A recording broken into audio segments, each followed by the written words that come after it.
right, thanks for joining us again for Downshift podcast episode number 3. Today we have Chris Berry, local cycling legend here in Roanoke. Legend in my own mind. No, but seriously, in all seriousness, Chris is one of the most amazing riders I've known here. Well, I've been in Roanoke for the last 3 years. I mean, this guy's out on his bike literally every day, and that's something that we're going to get into here in a moment. But the reason why we have Chris on today is that he's going through 2 sort of unique goals in his cycling career, and that's to ride every day and then to also ride every road in Roanoke. And so we wanted to chat with him a little bit about his experiences, some of the challenges he's faced during these rides, and also kind of his goals and how COVID has affected those goals in 2020 and what he does to sort of keep on task and to keep riding and to keep improving his riding on a daily basis. So did you want to say anything before we jump in, or is there any initial thoughts? I think that was a pretty good introduction, Matt. Yeah, we're cool. done. I'll see you later. No, but we have kind of a working script here that we're going to run through. And so, we're just going to give Chris kind of a brief interview about his experiences, and we'll have a nice little chat. So the first thing I wanted to know is tell me about your background and how did you get to where you are today? Riding bikes has really been a passion for me for most of my life. I can't really remember any time as a kid when I wasn't on my bike, and those are the memories that are all just kind of burned into my mind. Yeah. My first bike was a Schwinn Stingray, and I rode the thing until it Didn't you just post a picture on Facebook about that too? That was not my exact bike, but it was exactly like that. Had a 2-speed kickback hub and a coaster brake, and it was the coolest bike in town at the time. But I guess I've ridden off and on, for long periods of time for most of my life. Did a ton of riding, when I was very young. Got back into it seriously again in my late 20s and early 30s, and then kind of got busy being an adult for a while and took about 10 years off. But when my son Robert was born 15 years ago, it's just a period of kind of high stress for me, and I got terribly out of shape. And when he was old enough to sit up and put a helmet on his head, he was about a year old, I guess, I went out and bought a little burly trailer and just initially started towing him around the neighborhood and pulling him around in the greenway. And after a few months, got to a point where I'd take him out on a Tuesday night ride and pull him up Mill Mountain in the trailer, and which is hard. We'd get going 40 miles an hour on the Roanoke Mountain downhill, and we had a great time on that thing. And that was the kind of the beginning of my cycling relationship with Robert, and it's been just a tremendous father and son activity for us. Yeah, and eventually led to my involvement in coaching juniors, and I ended up spending about 6 years as a full-time volunteer running a big junior team. That's cool. That actually really hits home for me too, because I mean, our son Brooks is 7 months old, and I've already got a cargo bike for him that I can throw him in and ride with him with, and so that motivation to get out with your family is it's important, and it's really something that I look forward to in bringing him into the world of cycling too. So I totally get that connection. Great. So I know that you've been working on some major goals for 2020. Tell us a little bit about that. Well, a couple of these things I've been working on for several years, and a couple of them are new for this year. Back in, I guess it's been 3 or 4 years ago, I got the idea that I'd like to ride every road in the city of Roanoke. Yeah. And I started off doing that and was kind of hit and miss on it. I'd go for weeks at a time and really cover big chunks of it, and then I'd just kind of forget about it. And the biggest problem was that I didn't have a very good tool to track my progress. Right. I was trying to use the Strava personal heat map, and it's just a very poor tool for the job. But I finally found something that allowed me to really see exactly what I was doing, where the boundaries were, how much I had to do. And once I figured that out, I realized I had done about 75% of it. So once I knew what was left to be done, I just put my mind to it, and over the course of about 3 weeks, went out and finished the remaining 25%. And at this point right now, I'm about 99% confident that I've ridden every legally accessible road in the city of Roanoke. I've ridden a lot that aren't legally accessible, but they don't necessarily show up on my map or count toward my goal. Yep. Now those alleys aren't considered roads, right? Alleys are not considered road, although I've probably ridden about 75% of the alleys as well. Which a lot of them are unpaved too, so that throws a whole other dimension into the project. Yeah. And I did an awful lot of that on a fixed gear bike. So you're riding down gravel alleys on a fixed gear bike was kind of interesting. Oh my gosh. Another one of my major goals is to ride a total of 15,000 miles for the year. Yep. And I want to do 10,000 of that on the fixed gear bike. Fixed gear bike, yeah. And I've got a little over 1,500 Fixie miles left to go for the year, and about 2,800 total miles, which is to ride. impressive. And I think I've got 77 days left to do it. Yeah. And if you're unfamiliar with what a fixed gear bike is, your cranks, so your pedaling is directly connected to the drivetrain, and so there's no necessarily freewheeling, so you can't coast like you would on a normal bicycle. Does your Fixie have brakes? I do have brakes. Okay, so he's a smart person and actually has a safety built into it. Yeah, if you live somewhere flat, you could ride a fixed gear bike without brakes and be reasonably safe. Reasonably safe. If you were to do that around here, you'd be a total dumbass, and you'd be dead within about a week, probably. Yeah, most likely, yeah. Well, that's super impressive. And so have those mileage goals changed over the years then too, or has it always been kind of a fixed 15,000 or 10,000 or? No, I started out the year with a completely different set of goals. I had really planned to focus on doing some mountain bike racing this year. Yeah. And when the pandemic hit, all the racing for the season was canceled. I also developed some pretty significant health problems over the late fall and early winter months that prevented me from riding at that level. Right. So I had to go back and really figure out something totally different that I wanted to do. I wanted to do something big. Yeah. I wanted to do something that was going to be a challenge, but I wanted it to be achievable within the limitations of my cardiac issues. Yeah. Well, and I'd imagine with health concerns as well as COVID, how has that impacted your plans then? I ended up abandoning the racing plans, obviously.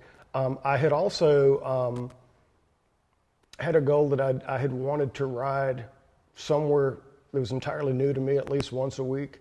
And I realized that with the COVID restrictions, that traveling outside the Roanoke area on a regular basis was probably not the brightest idea. Right. So I just decided to focus on the mileage goals primarily. And we began the year with some unseasonably warm weather during January and February, and that kind of helped me get off to a good start. And it wasn't until about the middle of February that this new idea kind of solidified in my mind, and I realized that was the path I was going to be following for the year. Yep. So I started off with the idea that I was just going to try and set an all-time personal record for me, and I think the biggest year I'd ever done prior to this was in 2011. I did a little over 11,000 miles. Wow, yeah. But as I got deeper and deeper into it and realized I was further ahead of that pace, I went from a goal of 12,000 to 13 to 14,000 miles, and it's probably about the middle of August that I finally realized that 15,000 was an achievable number. Yeah. And committing to that, was something I wasn't entirely sure about. But once I decided I was going to do that, I went all in. Yeah. And impressive. I'm ahead of pace right now, but it's still going to be a challenge. So, is it true that you haven't missed a single day of being on the bike since 2015? Yes. And again, that goes back to a situation where we had some unseasonably warm weather that got me started in December. In 2015? In December of 2015. Okay. I guess you weren't in town then. No, we moved in June of 2017. People who were here at that time referred to it as December of 2015. It was, we were having 70-degree days in December. Yeah. It was beautiful. Holy smokes, wow. So I didn't really have a plan at the time, but I realized about 3/4 of the way through the month that I had ridden my bike every day for that month. And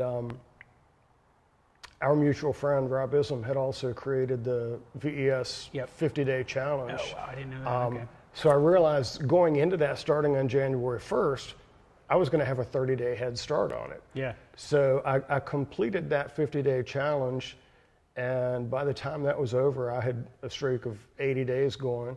When you get to the end of February, the hardest part of the year is done. So then I just kept going. Yeah.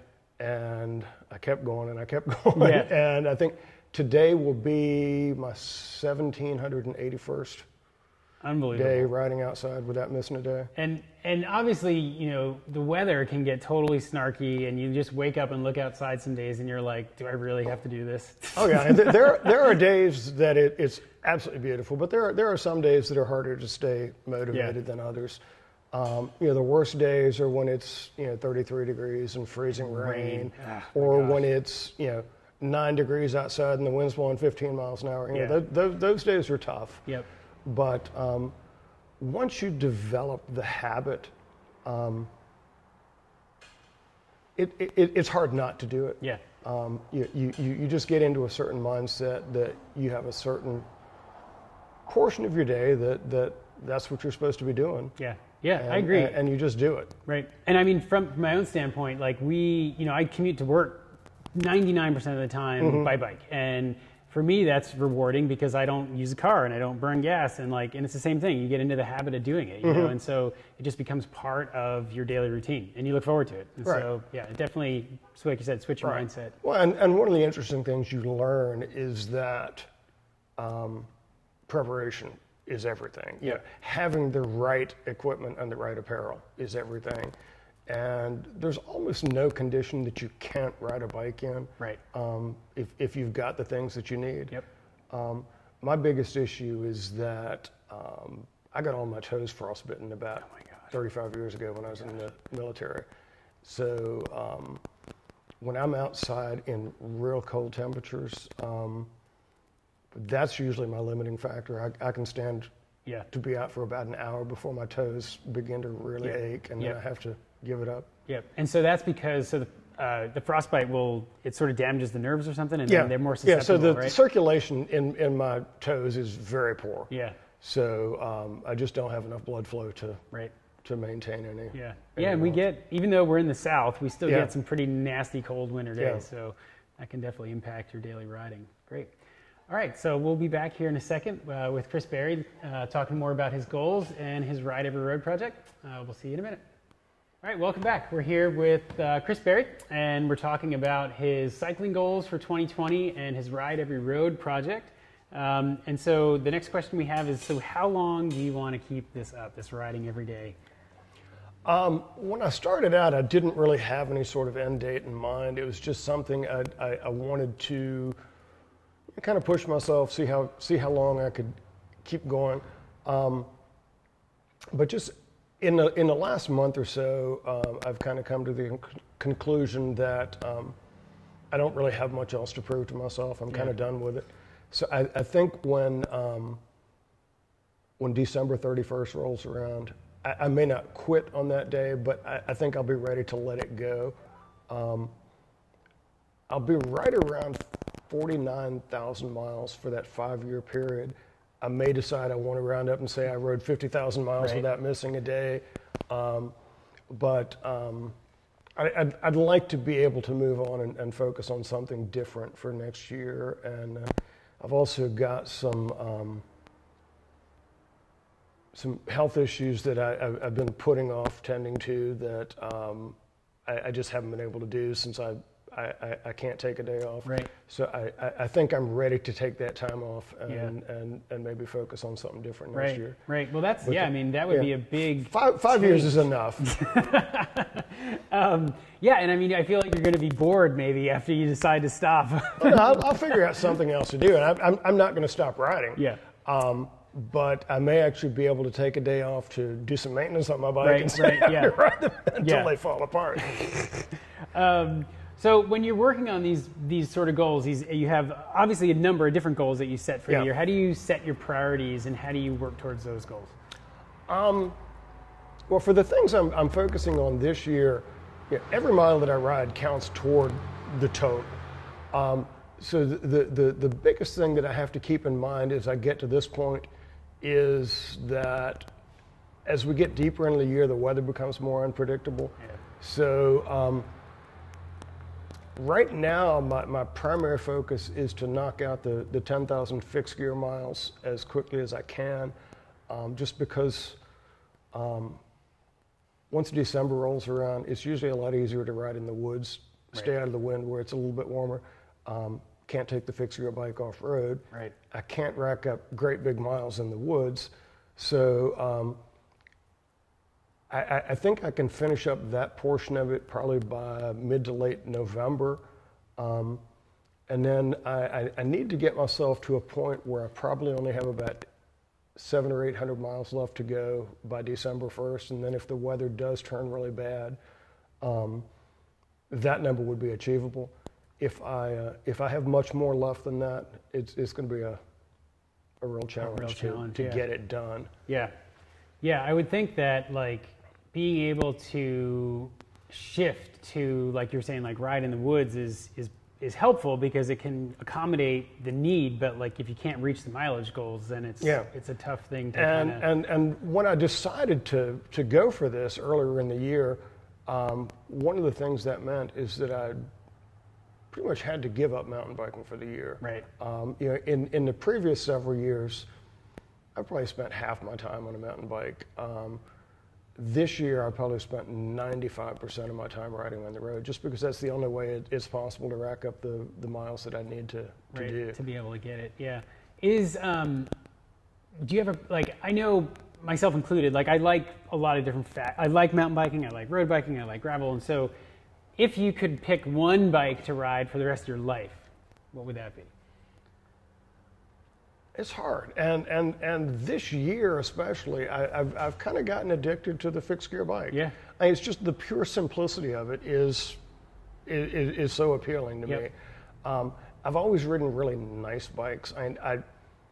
One of the things I enjoy about riding is just kind of that mechanical relationship with the bike, and for someone who understands the difference between riding a really nice, well-adjusted bike and a crappy bike is just night and day. Yeah. And with the fixed gear bike, when everything is in perfect adjustment, it's just the coolest experience in the world. It's totally silent, and you just have this direct connection to the machine that there's no substitute for that. I would miss riding other bikes, but if I had to pick one, I really do think that would be the one. Yeah, I totally see why. I mean, like you said, it's the simplicity of it, and then just being able to, I don't know, just have a more connection with what you're doing with that machine, as opposed to shifting and suspension and all these other components that like play into the ride quality, but that relationship is different. And so, yeah. Well, and the maintenance issue is different also. I've got more bikes than I can count right now, and at any given time, 2 or 3 of them are out of service, just requiring something that I haven't taken the time to do. Right. With a fixed gear bike, if there's some lube on the chain and air in the tires, I can ride it. Yeah, that's it. Yeah. That's really all there is to it. Yep. Yeah. So I think I've ridden that bike about 8,500 miles this year so far. And the only thing I've done is replace the chain a couple of times. I replaced the brake pads and I replaced the tires. Yeah. Low maintenance, low cost, easy. Yep. But not necessarily low cost. That's true. I think when most people think about fixed gear bikes, they think about like the purple anodized fixture, hipster, narrow short handlebar bars, things that you buy for $189. I ride a custom lug steel frame, Waterford bike with all Dura-Ace track components on it. So it's not necessarily cheap, but it is certainly less expensive to maintain. Yeah. And going back to what you originally said too about the sort of the ride quality and that experience on that bike, it's from a shop owner standpoint too. That's probably one of the hardest things to convince new riders of is how much more they're going to enjoy riding a bike if they get something that's of good quality versus the $99 Walmart bike. And that relationship with the machine, you can't replace that with an inexpensive, cheaply made, bicycle. It just doesn't. Well, and in all the years that I spent, coaching a big junior program, that was a conversation I had a million times with parents who wanted to start the kids off on some super cheap bike. And I always told people, the surest way not to enjoy the sport is to start riding a really crappy bike. You'd be much better off to start out on a decent bike.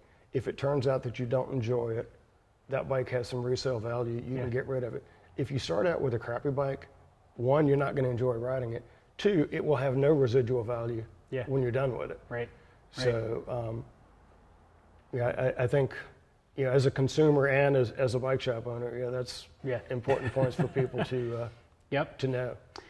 So while you're doing these rides, do you there's a lot of different tech tools out there. There's, Strava, Ride with GPS, Garmin, Wahoo. Do you have any favorites as far as tracking goes and what you like to use? Strava is the primary tool that I use. And for years, I resisted joining Strava. I just... The Facebook of athletes. I kept these elaborate spreadsheets of all the mileage that I did each year, but I didn't have it on Strava. And I finally joined about 5 years ago, and I regret not having to do it sooner just because there's such a good database of information that you can go back and refer to. But there is some functionality that's missing from Strava, especially when it comes to tracking big goals. We talked before about the personal heat map. It's interesting to me as a souvenir just to kind of be able to go back and see where I've been. And at some point, I'd like to be able to download a high-res version of mine and have it printed and hang it on the wall. Cool. I think that'd be cool. But it proved not to be very useful for tracking my Ride Every Road project. But I did discover a website called wanderer.earth that does a much better job. It only shows you unique miles that you've ridden. So if you ride the same road 1,000 times, it only shows one line on that road. It shows you roads that you've ridden in one color versus roads that you have not ridden yet in a different color, so it's very easy to see where you need to go. And it also shows municipal boundaries, which it was the main thing that I had an issue with in Strava, just because looking at that heat map, you can't tell where the city limits are. And I realized once I had gotten into that I'd covered 75% of the city of Roanoke, but I'd also covered about 70% of Vinton and about 70% of Salem and about 50% of Roanoke County. So I think one of the things I'm going to do next year is go back and finish up in Vinton and Salem, and I have a better tool to do that now. There's a couple other Strava extensions that I use a lot. One is called VeloViewer, which it is a premium service. I think I pay about $30 a year for it, but it allows you to go back and look at any period of time. So I can say, how many miles did I ride a particular bike during this year or during this month? And that's something that, Strava will give you a cumulative total. If you've ridden the same bike for 4 years, it'll say you've ridden this bike X number of miles. But if I want to go back and say, how many miles did I ride that bike in January of 2019? VeloViewer allows me to do that. And there's just a ton of additional functionality in there. But that's one of the more useful things that I find. The other Strava extension that I use a lot is called Elevate, and it's a plugin for Chrome that ties in with Strava. And the cool thing about that is it will allow you to go back and compare your progress on any given day to that same day in previous years. Oh, wow. So if I want to track where I am right now versus this day in 2019, I could go back and it would say, you're 45 miles ahead of, or 4,500 miles ahead of where you were this day. Yeah, this day. Yeah. X number of years ago. It'll do the same thing for, total elevation gained over the years. It'll do the same thing for total time gained. Yep. So it's a cool tool. So the combination of those things I refer to. Yeah. Are the extensions free? Strava has a free basic membership. Do you pay? Strava has a free basic membership. They keep changing what's included and what's not. I do pay for the premium membership, and I really I find it hard to understand why so many people are resistant to pay for that. Right. Most people in the course of a weekend will spend more money on crappy gas station food during a ride than they would pay for an annual Strava membership. But that information, I think is valuable. I'm more than happy to pay for it. Right. They provide a good service. And it's not super expensive, right? $50 a year or something? Yeah, something like that. Yeah. So when you head out for these ride every road rides in the morning, what method and systematic approach do you have for that? For the first few years I was doing that, I had no method. I had no system. I'd just go out, I'd pick a neighborhood that I wanted to focus on, and I'd just go out and ride. Yeah. And I would try to make sure that I was covering everything. Generally in a modern subdivision, you can kind of ride to the end of the road, figure out where all the different branches are, and then ride back and catch all those branches along the way. On a grid pattern, it's pretty easy to get everything, but there's very little that's actually on a normal grid in Roanoke, so it's complicated. But I found by doing that, about 90% of the time I would miss something. Yeah. So I'd go back and look at it on Strava, and I realize I missed one little block here, so then I'd have to go back and get that again. But since I didn't have a great tracking tool at the time, I'd focus on that for a couple of days, and then I'd abandon it for a while, then I'd go back and do it some more. Yeah. But when I finally got down to the end, I got really focused on just finishing it, getting it done. So I'd study the areas that I needed to ride. I'd print detailed maps. I'd make notes to myself, and I'd head out with like a stack of 12, folded up maps in my pocket. Yeah. And really to make sure that I didn't miss anything. Right. I was starting every ride at my house. I was finishing every ride at my house. So, if there's 1 mile in northwest Roanoke City that I had to go get, it might be 12 miles from my house to get there, and then I'd ride that 1 mile, and there's 12 miles back again. So I wanted to eliminate as many of those trips as possible. But going by that process turned out to be pretty slow. Stopping constantly, trying to refer to where I am, where I needed to go next, what I had to do. I was riding 40 or 50 or 60 miles a day to do that toward the end, and I was only averaging like 8 miles an hour to do it. So it was a full day to go out and do that. And riding 50 miles, I might only be covering 7 or 8 miles of new roads. But I eventually got it done. Yeah. And I'm glad I did it.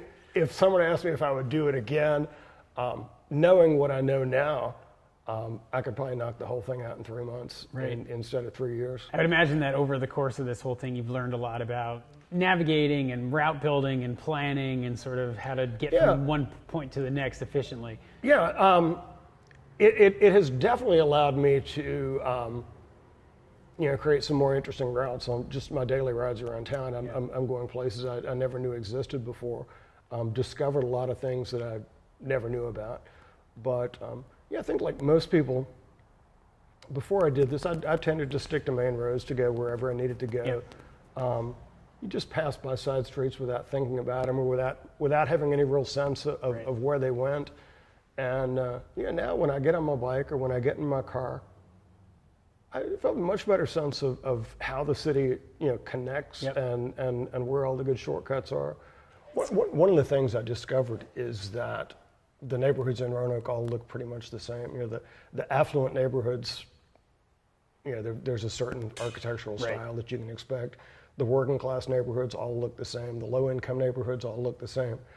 But the main difference is terrain. Yeah. And one of the things you don't realize until you get off the main roads is just how steep everything is around here. Yeah. And since I was doing the majority of this on the fixed gear bike, some of those steep side streets became a real challenge. Yeah. I think about the Fifth Street, how it goes kind of northwest, and it's got those it's almost like a roller coaster. Right. Some of those. Well, and just because of that terrain, one of the very last areas that I put off till the end was the side streets off of Orange Avenue on either side, just because some of those are incredibly challenging. Steep. Yeah. And it never fails that there'd be like a stop sign at the bottom of each steep hill, so you don't have any momentum going into the next one.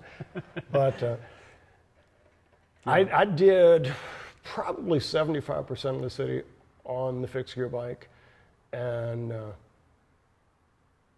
I probably got off to walk, half a dozen times. Up some of those super steep hills where you just don't have any momentum at all to get yourself going. You can't shift. You can't. I mean, you're at the mercy of your equipment. Yeah, you're trying to grind up a 20% incline from a dead stop is not easy to do. Yeah. Well, let me just ask you a real quick technical question about that too. So then, what's your gear range on that bike? I run the same gear all the time. Yep. It's a 47-19 combination, which gives me 65 gear inches, if that means anything to you. Yeah.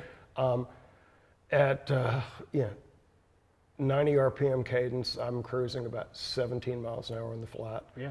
So when I go out for a long ride, my average speed is probably only about 14, which means that it takes me more hours in a day to achieve my mileage goal. If we lived somewhere flat, I could do that a whole lot faster. Yeah. But that's when I first got the bike, I experimented a lot with different gearing combinations, and I kind of settled on this. I haven't changed it in 5 years, I don't think. Yeah, that's good that you found something comfortable. It's kind of a perfect combination to get me up every hill that I need to get up. Yeah, and still be able to cruise. Yeah. Yep. So you mentioned a little bit about learning about the neighborhoods and the architecture and stuff. Is there anything else specifically that you were unaware of, or that was a surprise to you during the rides?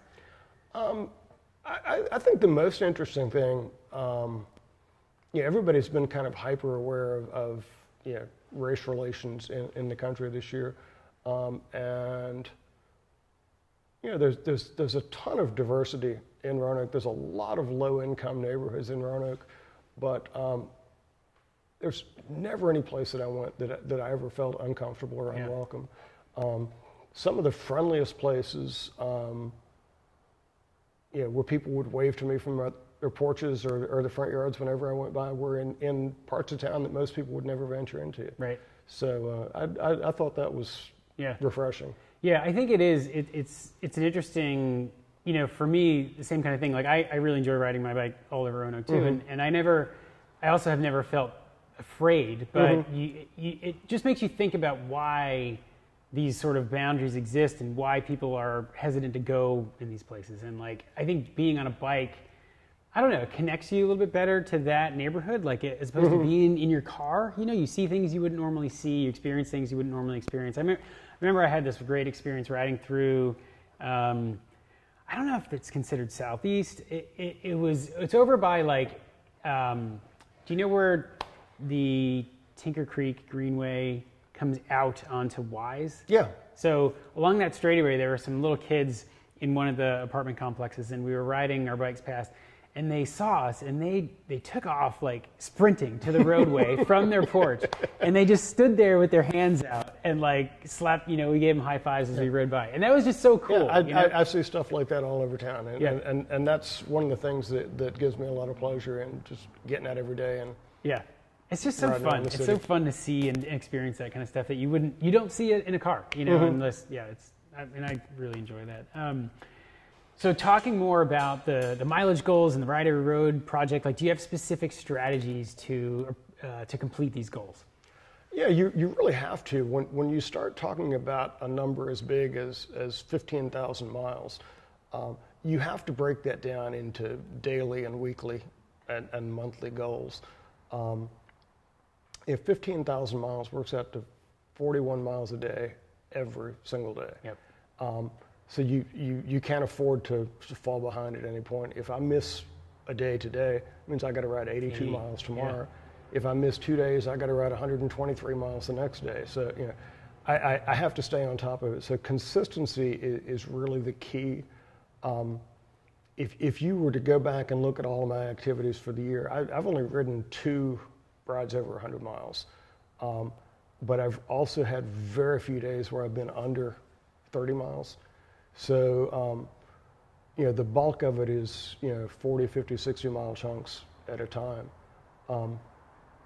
But, you know, the other thing you have to consider is that depending on the time of year, you know, the weather and just the number of available daylight hours varies significantly. Right. So starting out in the year, you know, I can't tolerate being outside in the cold for 4 hours at a time. So during January and February, usually my main objective is just to limit how far behind I fall. So I might only be able to stay out for an hour at a time or 2 hours. But I push myself to stay out as long as I can, just to limit the damage. And then during the spring and summer, you really catch up. And the objective there is to build a cushion. You know, once you get yourself back on pace from the winter, you build the biggest cushion possible. Right. So that when November, December rolls around, the weather starts to get unpredictable, you're far enough ahead that you can deal with some bad weather days and not get behind again. Yeah, and I mean, we had days, it was either last fall or the fall before, where we had a couple of hurricanes come through and just torrential rain, you know, and wind, and like, the thought of being out there on those days can be really... Well, last week, we had 3 days in a row where it rained all day, every day. Yeah. I was out there for a total of 12 hours. I rode about 160 miles in the rain during those 3 days, just because, you know, that's what you have to do. Right? If I miss those 3 days, you know, it's going to be very hard to catch back up. It'd be very hard to catch back up again. And so far, I'm right about 300 miles ahead of where you need to be. I need to be right now. But that's not enough of a cushion. I think my average year to date is about 42 miles. I only need to do about 37 per day to finish out the year, but I know when December rolls around, there's going to be days I can't ride 37 miles. So I'm having to do 50-mile days now. And I think for the last almost 3 weeks, there hasn't been a day where I've been under 50 miles. Wow. And we talked a little bit about weather, but is there any other obstacles, mechanical, physical, that can get in your way, or that have gotten in your way? Yeah, the biggest challenge I have, you know, other than the weather, is just trying to stay healthy. Yeah. And you know, the COVID infection is one issue, but there are so many things that can happen riding a bike. You know, the last time I was on track to do a really big mile year was in 2012. I got to early September, got hit by a car. Oh, man. Suffered a pretty severe concussion. Was out of action for about 10 days. The very first day I got back on the bike after that, I just went out for a super easy ride on the Greenway. Old guy with a dog on a retractable leash let his dog run under my front wheel. So I flipped over the bars on the Greenway, hit my head a second time, and I broke my arm in that same crash. So that ended up costing me about 6 weeks of riding time and probably 2,000 miles. So those are the kind of things that are on my mind Yeah. all the time that I need to avoid. And I did actually injure myself a few days ago just working on my bike. Got my finger caught in the chain, between the chain and the sprocket. And did you get stitches? no, but I did break my finger. Oh, wow.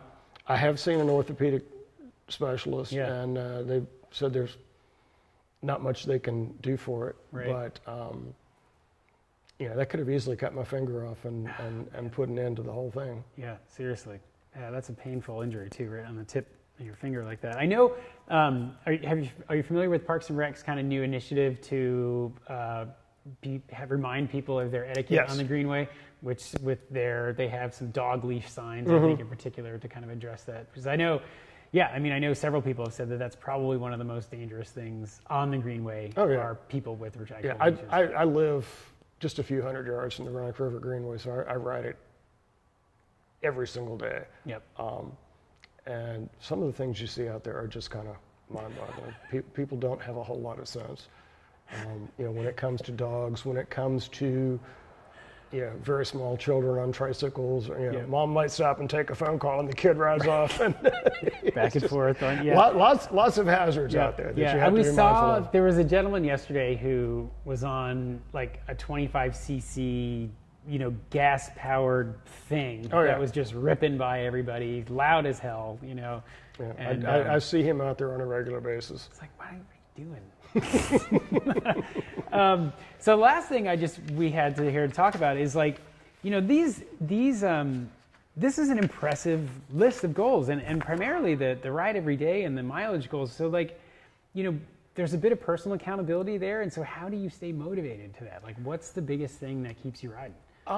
I've always been a goal-oriented person, and when I was a productive member of society, which I haven't been for a few years, I'd use this same kind of mindset, to focus on sales goals. I would break an annual goal down into, daily and weekly and monthly goals, and I'd approach it the same way.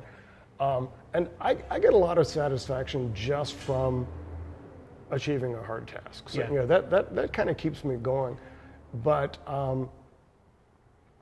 for personal accountability, I rely pretty heavily on social media. Yeah.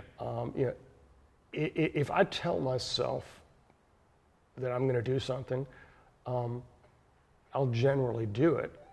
But if I tell hundreds of people that I'm going to do something, it's a lot harder not to do it. So I don't know if anybody cares about all the Facebook posts that I do, talking about how many miles I rode today or what I have left to do. Yeah.